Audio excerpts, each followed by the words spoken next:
Mesdames, Messieurs, bonjour, très heureux de vous retrouver sur Panafricaniste TV, la chaîne de télévision des panafricanistes qui vous apporte le meilleur de l'information sur un plateau d'or. Et comme à notre habitude, nous allons commencer à nous interroger. Sahel, sanction de la CEDEAO contre Conakry, chantage diplomatique, c'est notre grande interrogation. Sahel, sanction de la CEDEAO contre Conakry, chantage diplomatique, c'est notre grande interrogation de ce matin. À l'issue d'un sommet extraordinaire tenu à New York en marge de la 77e Assemblée générale de l'ONU, la CEDEAO a pris des sanctions allant du gel des avoirs à l'interdiction de voyager à l'encontre de certains responsables du gouvernement de transition en Guinée. Les dirigeants ouest-africains ne pourront pas compter sur le Mali pour appliquer les dites sanctions. Bamako a annoncé qu'il se désolidarisait et réaffirme son soutien au peuple guinéen réuni à New York le 22 septembre dernier. Eh bien, les dirigeants ouest-africains ont décidé de sanctions progressives contre la Guinée-Conakry. Nous avons décidé de prendre des sanctions contre la Guinée. Rapidement, le président en exercice de la CEDEAO et le président de la commission de la CEDEAO vont établir une liste de personnes à sanctionner et de manière graduelle appliquer ces sanctions, a déclaré le président de la commission de la communauté économique des États de l'Afrique de l'Ouest à CEDEAO, Omar Aliou Touraï. Ces sanctions iront du gel des avoirs financiers à l'interdiction de voyager et sont à l'encontre des personnes et groupes de personnes ou encore des membres des autres institutions de la transition et toute autre personne cherchant à empêcher le retour à l'ordre constitutionnel en Guinée-Conakry dans un délai raisonnable, avait précisé d'ailleurs la CEDEAO. Le Mali n'adhère pas à ces sanctions et l'a fait aussitôt savoir. Le gouvernement de la transition a pris connaissance du communiqué final du sommet extraordinaire de la conférence des chefs d'État et de gouvernement de la communauté économique des États de l'Afrique de l'Ouest à CEDEAO, tenu le 22 septembre 2022 à New York, sur la situation au Mali et en Guinée, a introduit le colonel Abdoulaye Maïga, porte-parole du gouvernement malien, et d'ajouter que compte tenu de la solidarité et de la fraternité entre le Mali et la Guinée, le gouvernement de la transition décide de se désolidariser de toutes les sanctions illégales, inhumaines et illégitimes prises à l'encontre de la République sœur de Guinée et ne leur réservera aucune suite d'adopter si toutes les sanctions illégales, inhumaines et illégitimes ne seraient nécessaires des mesures pour assister la République de Guinée afin d'annihiler les conséquences de ces sanctions inutiles contre le peuple et les autorités de la Guinée. Bamako a en outre interpellé la CEDEAO, lui rappelant que son objectif est d'améliorer les conditions de vie des populations et non d'adopter des sanctions contre-productives les affectant. Les transitions politiques ne résultent que de la mauvaise gouvernance. En conséquence, les autorités de transition méritent d'être accompagnées par la CEDEAO pour mener des réformes politiques et institutionnelles qui contribueraient à renforcer la bonne gouvernance et la stabilité.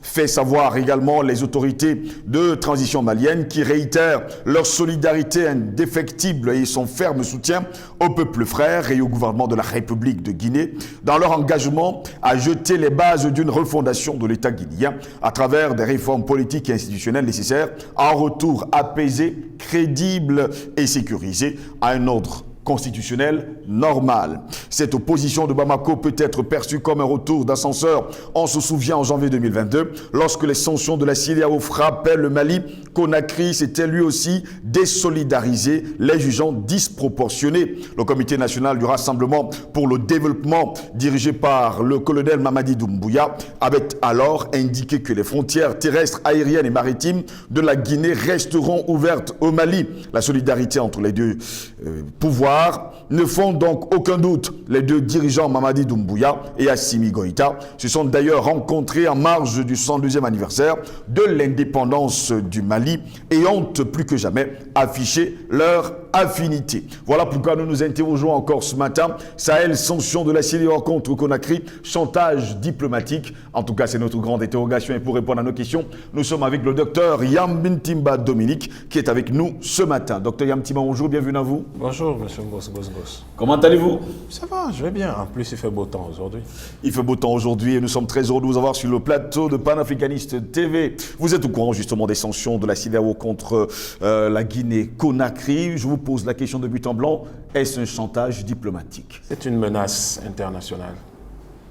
C'est une menace internationale. La CEDEAO, comme vous le savez, n'est pas un pays, n'est pas une organisation comment on dit ça, autonome. Oui. Et donc, et on a des références passées de l'instrumentalisation de la CEDEAO, notamment par la France, par l'Union européenne, par les Nations Unies, contre des États africains. Donc, c'est une menace. Et une menace doit être clairement déclarée comme telle. Nous nous souvenons d'ailleurs que celui qui dirige la CEDEAO aujourd'hui est une personne à qui un autre chef d'État peut dire dans son propre pays comment il doit s'habiller. En général, c'est celui qui reçoit qui exige un dress code. Mais ce n'est pas celui qui vient qui vous exige un dress code. Cela veut dire que sur des choses aussi simples, si vous êtes manipulable, alors vous pouvez être manipulé sur des choses encore plus complexes pour lesquelles vous n'avez pas forcément le temps ni les ressources pour les formuler et les élaborer. Donc ce n'est pas du tout un chantage, c'est une menace directe. Et c'est une menace qui doit être prise très au sérieux. Lorsqu'on se souvient de la menace de l'ambassadeur d'Espagne, relativement à ce que l'OTAN avait menacé de faire en Afrique de l'Ouest, et lorsqu'on se souvient, et malheureusement, qu'on le veuille ou pas, je parle aujourd'hui après le coup d'État au Burkina, on se souvient de quelles forces spéciales se sont retrouvées impliquées dans cette affaire et qui n'étaient pas du tout du Burkina Faso. Donc à partir de là, et pour mémoire, c'était des forces spéciales ivoiriennes et françaises. Et donc, il faut comprendre très bien que ce n'était pas du tout un simple chantage, c'est une menace directe, précise, concrète, que les autorités que les autorités la CEDEAO non, la CEDEAO parlait à menacer un pays. Oui. Que les autorités menacées doivent prendre très au sérieux et inclure dans leur tableau des risques. Aussi clair que ça. Le tableau de risque. Oui, oui. Ça fait partie des risques pour leur pays et il faut garder un œil là-dessus, il faut être vigilant. Il faut même qu'il y ait du personnel dédié pour la veille sur ce risque-là. Parce que lorsque vous avez quand même un président de la CEDEAO qui vient vous dire que vous serez sanctionné pour ça, ça, ça, ça et ça, et qui le dit à New York, il faut bien comprendre que c'est un discours, c'est une menace qui a été négociée, discutée, qui a été discutée avec toutes les puissances qui sont contre vous. Parce que sinon, il ne serait pas venu parader à l'ONU pour ça. Il a des choses plus importantes. Il a d'autres choses dont il aurait pu parler. Mais pourquoi il a choisi de parler de ça? Ça veut dire que c'est important. On ne va pas, on ne quitte pas son pays, on fait 6000 km pour aller raconter les choses qui n'ont pas d'importance. Si les gens vont à l'ONU, disent un certain nombre de choses à l'ONU, ça veut dire qu'elles sont importantes et qu'ils estiment que ces choses-là doivent être portées à la connaissance de la communauté, à la connaissance de tous les États du monde. Donc, si vous venez, vous dites une chose pareille, ce n'est pas du chantage. On ne vient pas faire du chantage aux gens à l'ONU. À l'ONU, on vient menacer les gens ou on vient soutenir les gens. On vient réaffirmer des alliances ou on vient indiquer les positions qu'on prend. Donc, si quelqu'un vient et vous dit, voici ce que je vais faire de vous, il vous menace, point barre. Et vous en tenez compte, vous intégrez cela dans la cartographie des risques que votre pays, des risques pour votre pays et des menaces. Donc, vous devez toujours avoir votre matrice SWOT. Les opportunités, les faiblesses, les forces, les menaces. Donc, vous venez, vous dites, OK, nous avons une nouvelle menace, vous l'inscrivez.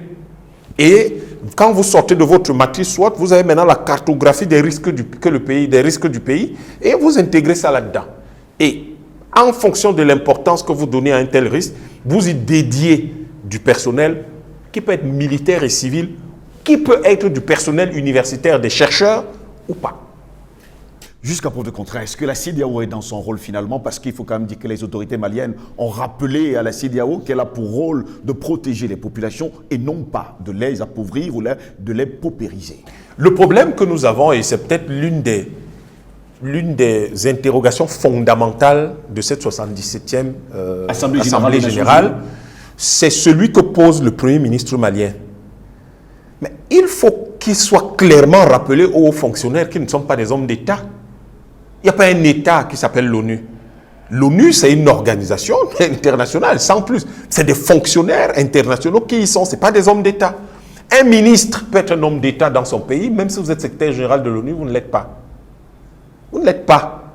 Un président de la République, c'est un homme d'État. Vous n'êtes pas chef d'État en tant que secrétaire général de l'ONU. Vous n'êtes même pas homme d'État. Je n'ose même pas dire chef d'État. Donc, il faut que cette distinction soit clairement rappelée à tous les hauts fonctionnaires internationaux et que leur job description soit clairement précisé, soit absolument tout à fait précisé. Parce qu'on a l'impression qu'ils ne savent plus faire la part des choses. On a vu ce qui s'est passé avec la partition du Soudan, donc ce pourquoi les Africains doivent se lever et doivent dire mais c'est pas normal, l'Afrique est déjà émiettée et vous continuez à l'émietter.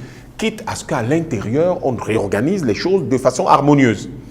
On a vu le risque que la Côte d'Ivoire a couru d'être partitionnée à cause d'un haut fonctionnaire international.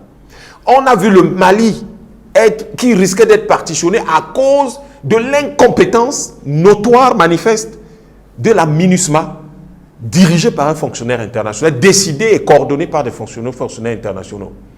On a vu la Centrafrique, on voit la Centrafrique dans un état délicat sur le plan politique et social à cause des décisions d'un certain nombre de hauts fonctionnaires internationaux, alors que les hommes d'État devraient prendre un type de décisions qui ne sont pas prises. Je ne comprends pas, dans le cas par exemple de l'ONU, qu'il y ait des armées envoyées dans des pays africains qui ne soient pas sous le commandement des troupes, sous le commandement des armées nationales. MINUSMA, MINUSCA, MINUSCO, il y a encore quoi? MONUSCO. Bref, tous les MINUS, quelque chose. Tout ça doit être placé, sur le plan opérationnel sur le plan opérationnel, stratégique et tactique, sous le commandement des états-majors, des armées de ces pays, puisque vous venez aider. Ils disent qu'ils viennent aider à restaurer la paix. Parce que si vous ne le faites pas, ce que vous créez, c'est deux armées dans un pays avec deux commandants en chef. Deux armées dans un pays avec deux commandants en chef, ça s'appelle comment? Une guerre civile. Enfin, je ne sais pas, peut-être que c'est moi, mais c'est comme ça que ça s'appelle. Deux armées dans un pays avec deux commandants en chef, ça s'appelle une guerre civile. Si ce n'est pas une guerre civile, ça s'appelle une guerre d'occupation. Ça veut dire qu'il y a une armée qui occupe un pays. Ce n'est pas normal. Il doit y avoir un seul commandant en chef. La chaîne de commandement de l'armée doit être unique dans un pays. Il ne doit jamais y avoir deux chaînes de commandement. Parce que dès qu'il y a deux chaînes de commandement, ça veut dire qu'il y a des actions militaires.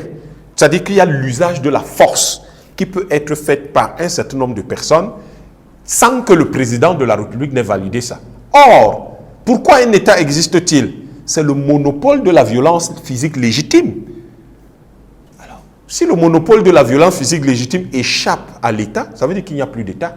Et ça, c'est extrêmement important sur le plan théorique. C'est extrêmement important lorsqu'on a théorisé les choses comme ça et que sur le terrain, on les implémente de la même manière en disant, nous avons deux armées, deux commandants en chef. Le commandant en chef, chacun rend compte à qui il veut.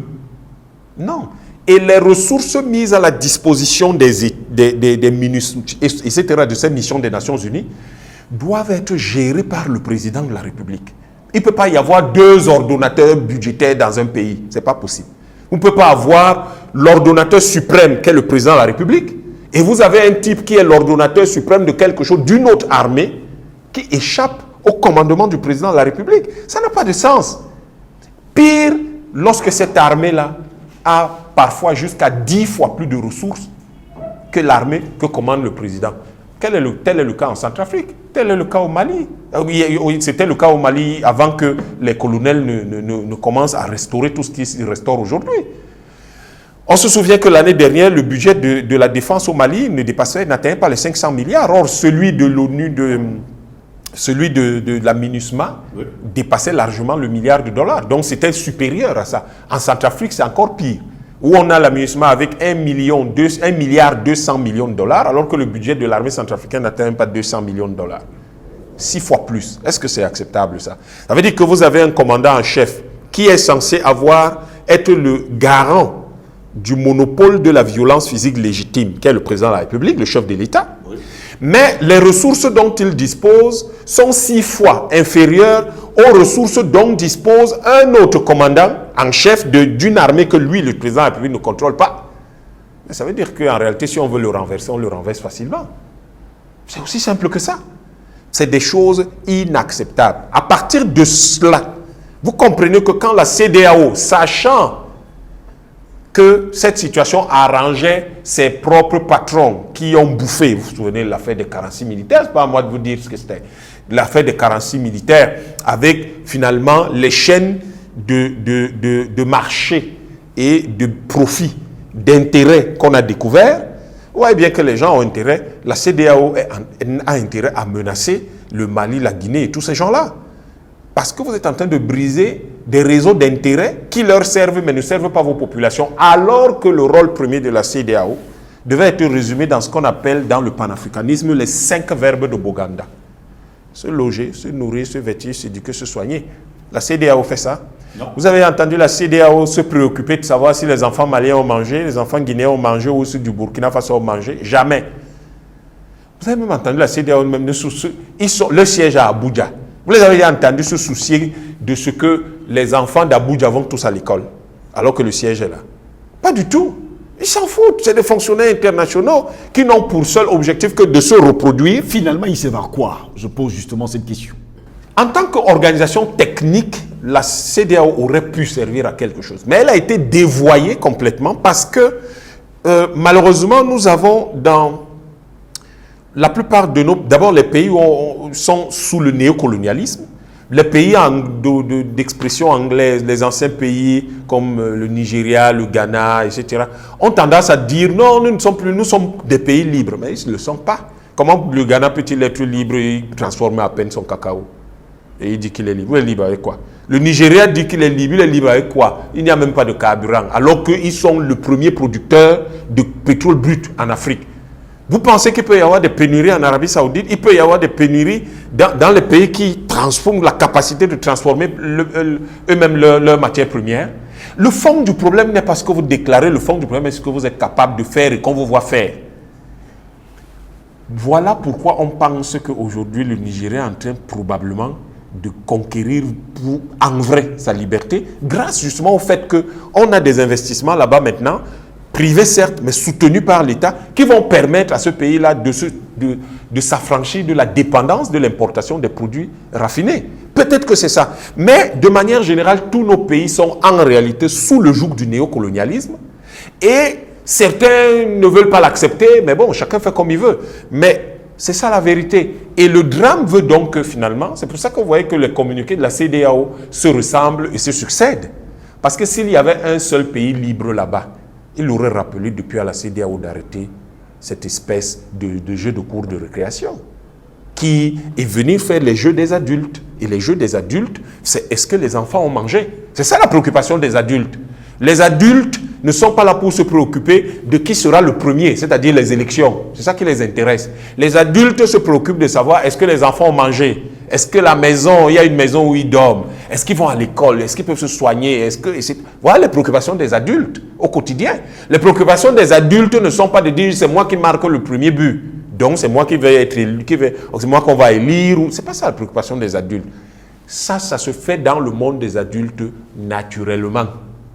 Mais le plus important, le plus urgent, est-ce que la CEDEAO, au-delà de ses capacités de menacer, est-ce que la CEDEAO a une capacité de construire, de structurer, de porter l'Afrique de l'Ouest pour en faire demain le rêve de millions, de 500 millions de personnes, un État de l'Afrique de l'Ouest qui soit solide avec 500 à 600 millions d'habitants, ce serait le 3e État le plus peuplé et en termes de PIB, ce serait à peu près 20% du PIB de l'Union européenne, mais on sait très bien qu'en 30 ans, il rattraperait probablement l'Union européenne, puisqu'ils se mettaient à transformer l'essentiel de leurs matières premières et que les chaînes de valeur et les chaînes logistiques aujourd'hui qui permettent à l'Europe d'être un grand pays, à l'Union européenne d'être un espace extrêmement industrialisé et très puissant, ça se réduirait au profit de ces pays-là. Docteur Yamtiba, il y a une vidéo à la veille justement de cette 77e Assemblée Générale des Nations Unies qui a circulé d'ailleurs et qui a fuité sur les réseaux sociaux montrant Emmanuel Macron appelant Macky Sall Macky, demandant d'ailleurs là où il se trouve. On a également de l'autre côté Alassane Draman Ouattara qui déclare qu'il arrive et tout ça. Et Bazoum était justement pour formuler ce plan machiavélique assassin contre la Guinée-Conakry et le Mali. Bien sûr. Et là, vous avez les têtes de pipe qui, au lieu de s'occuper de leur pays, encore que certains n'ont aucune légitimité, ils n'auraient pas dû être là.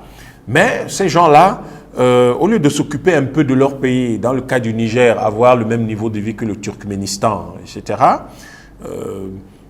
ou le Kazakhstan, puisque de toute manière, ces gens-là, ils exportent à peu près la même quantité d'uranium, au lieu de transformer la Côte d'Ivoire. Je vous ai toujours dit, le président Gbagbo proposait que le kilo de cacao ne soit plus vendu à 1000 francs, 2000, mais soit vendu à 20 000 francs CFA. Vous imaginez 4 millions, la Côte d'Ivoire c'est 2 millions de tonnes, je crois, de cacao par an multiplié par 20 000. 40 000 milliards de francs CFA. 40 000 milliards de francs CFA, c'est quelque chose d'énorme. Calculez avec moi combien de milliards de dollars ça fait. Parce qu'il faut parfois qu'on donne ça pour que les gens comprennent la raison pour laquelle il devient quand même extraordinaire que nous en soyons là. Ça fait 60 milliards de dollars. 60 milliards d'euros. 60 milliards d'euros. Alors, 60 milliards d'euros, c'est à peu près la moitié du PIB de la Côte d'Ivoire. Seulement avec le cacao. Sauf que dans cette affaire, il y a ceux qui dirigent la Côte d'Ivoire se contentent de 6 milliards. Parce qu'ils acceptent moins de 2000. Ils se contentent de 6 milliards de dollars. Et ça, il faut être dans une mentalité de coloniser pour accepter des choses pareilles. C'est-à-dire que le kilo de cacao, quand vous prenez un kilo de cacao en Côte d'Ivoire, à quoi? 1000 francs CFA. Le même kilo de cacao rapporte à des chocolatiers suisses l'équivalent de près de 100 000 francs CFA. Pratiquement 100 000 francs CFA. Minimum. Le même kilo de cacao. Ça veut dire que vous avez à peine 1%, 1 à 2% de la chaîne économique. Non, pas plus. En fait, ça veut dire que vous êtes des esclaves. Vous êtes des esclaves, pas plus. Il n'y a aucune différence entre le fait qu'on vous donne 2000 et le fait que hier, dans les plantations de canne à sucre et de coton, on habillait ces gens-là, on leur donnait quand même un hangar sur lequel ils dormaient, on leur donnait un peu de nourriture, c'est tout. Ça faisait à peine 1 à 2% de la valeur de ce qui était produit. Vous êtes encore des esclaves. Et donc, quand vous avez des types avec une telle mentalité à la tête de ces États, il est tout à fait compréhensible qu'au lieu qu'ils disent il faut que le kilo de cacao coûte 20 000 ou 30 000, d'ailleurs, pourquoi est-ce qu'on vend le kilo de cacao? On va transformer le kilo de cacao aussi parce que un kilo de beurre de cacao, lui, il va coûter 600 000 francs CFA. Ce n'est pas leur réflexion. Leur réflexion, c'est comment il faut déstabiliser le Mali et la Guinée. Vous comprenez que ces gens ne se soucient même pas si les Ivoiriens mangent, les Nigériens mangent, si ces gens-là mangent ou pas. Ça ne les intéresse pas. Du tout. Ça ne les intéresse pas si ces gens vont à l'école ou ne vont pas à l'école, si les enfants sont soignés. Pas du tout. Et la zone est sujette à Ebola tout le temps. Au lieu de se préoccuper de ce genre de choses, non, ils se préoccupent de pourquoi est-ce que tel est au pouvoir au Mali. Je vous ai dit que ça, c'est les jeux de cours de récréation des gamins. Pourquoi c'est l'autre qui porte un gros sac? Pourquoi c'est l'autre qui court le plus vite? Il marque beaucoup de buts. Ça, c'est le truc des enfants de l'école primaire. Or, les adultes n'ont pas ce genre de préoccupations. Les préoccupations des adultes. Est-ce qu'on a une maison? Est-ce que les enfants ont mangé? Est-ce qu'on peut se soigner? Est-ce que l'école des enfants est assurée? Est-ce qu'ils ont des habits? Voilà les préoccupations des adultes. Donc, vous avez quelque chose d'assez frappant et qui est inquiétant en même temps en ce début du XXIe siècle. On a l'impression que la plupart des États sont dirigés par des enfants. Sur le plan mental, sur le plan intellectuel, sur le plan de la consistance et sur le plan du sérieux. On dirait que c'est des enfants. Or, les adultes, regardez la Chine. Est-ce que la Chine se préoccupe de savoir qui est au pouvoir dans tel ou tel pays? La Chine se préoccupe de savoir est-ce que les Chinois ont mangé? Est-ce que les Chinois vont à l'école? Est-ce que les Chinois ont les routes? Voilà ce dont la Chine se préoccupe. On a là des adultes. C'est des gens qui ont des préoccupations d'adultes. Et c'est pour cette raison que vous comprenez que lorsque la CEDEAO ose parler de la Guinée et du Mali, la CEDEAO c'est une menace parce que de l'autre côté, les Occidentaux, eux, ils ont des préoccupations d'adultes. Est-ce qu'ils ont des routes? Est-ce qu'ils ont de l'énergie? Est-ce qu'ils ont... Voilà la préoccupation qu'ils ont. Et ils instrumentalisent les gamins africains là. qui ne comprennent pas que le plus important, là, tout de suite, c'est se libérer, c'est se battre pour la souveraineté de leur pays et d'utiliser leurs ressources pour développer leur pays. Ils en sont là à demander à Assimi Goïta pourquoi c'est lui qui est au pouvoir. Mais j'avais dit qu'ils n'ont même pas d'économistes là-bas, non. Ils s'en foutent. Est-ce que vous avez un économiste? Vous êtes sûr que quand vous dites des choses pareilles, un économiste ne peut pas dire ce genre de choses, ne peut pas. Un économiste sérieux ne peut pas formuler une telle phrase. Dire que, ah mais est-ce qu'ils ont... Pourtant, il a formulé cette phrase. Pourtant, on le dit... Vous avez compris ce que je veux dire. Quand on est, je le répète, quand on est économiste, on ne peut pas formuler ce genre de phrase. Jusqu'à preuve de contraire, le Mali s'est désolidarisé justement des sanctions de la CEDEAO et soutient, mordicus, on va le dire ainsi, la Guinée-Conakry. On se rappelle également qu'en janvier dernier, c'est la même Guinée-Conakry qui a pris l'initiative également de se désolidariser des sanctions prises contre le Mali par la CEDEAO. Est-ce que les deux pays prennent aujourd'hui langue pour dire nous voulons réellement cette indépendance entièrement et totalement, nous voulons de souveraineté? Leurs actes parlent pour eux. C'est des actes de souveraineté, c'est des actes d'adultes. On a des adultes qui agissent, qui parlent moins et qui ne se préoccupent pas de savoir qui est au pouvoir en Côte d'Ivoire. Ça ne les intéresse même pas. À la limite, ils disent, bon, pauvre peuple ivoirien, mais ça ne les intéresse pas. Ce qui les intéresse, est-ce que les Maliens ont mangé? Est-ce que les Maliens contrôlent leur territoire? Est-ce que les Maliens peuvent relancer l'école, l'agriculture? On a des gens sérieux. Les Guinéens, ils disent, mais dis donc, on a des mines de bauxite là, mais nous, on gagne quoi?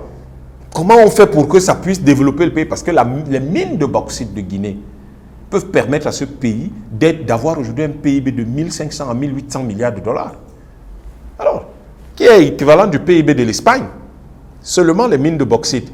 Donc, les gens se posent des questions d'adultes, à savoir, voilà ce que nous avons. Ces mines-là auraient pu nous permettre d'avoir le PIB de l'Espagne. Pourquoi on ne les a pas? Un autre est préoccupé par autre chose.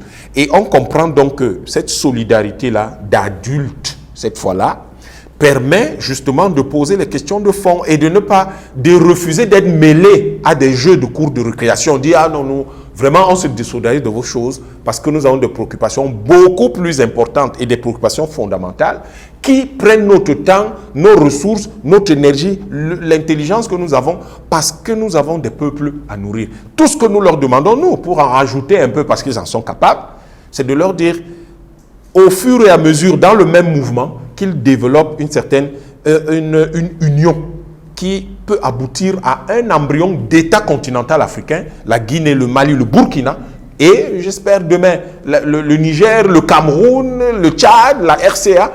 Imaginez un État qui part de la Guinée jusqu'à RCA, en passant par le Mali, le Burkina, le Niger, le Tchad, le Cameroun.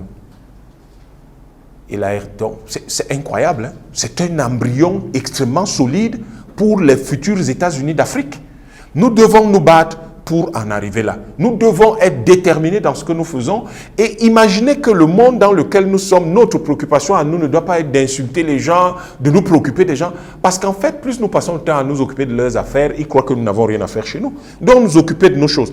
Stratégiquement, si nous avons cette ceinture le long du Sahel, et autour du lac Tchad, vous imaginez avec l'entrée sur la zone équatoriale via le Cameroun et la RCA, vous imaginez, nous avons un monde fou. Nous avons là un nouveau monde et une nouvelle lumière qui se lève sur l'Afrique qui nous permettra donc de contrôler notre continent. Petit à petit, d'autres pays vont se joindre à cette nouvelle alliance.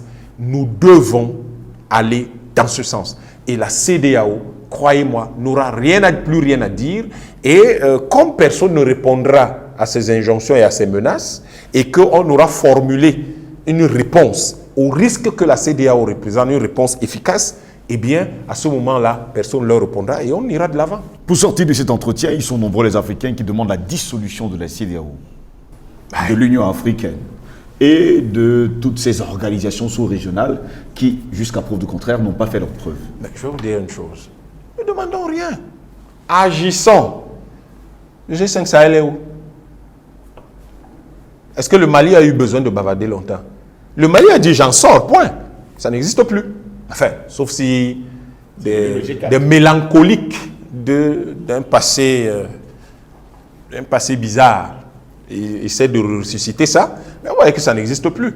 Imaginez que Mauritanie, Guinée,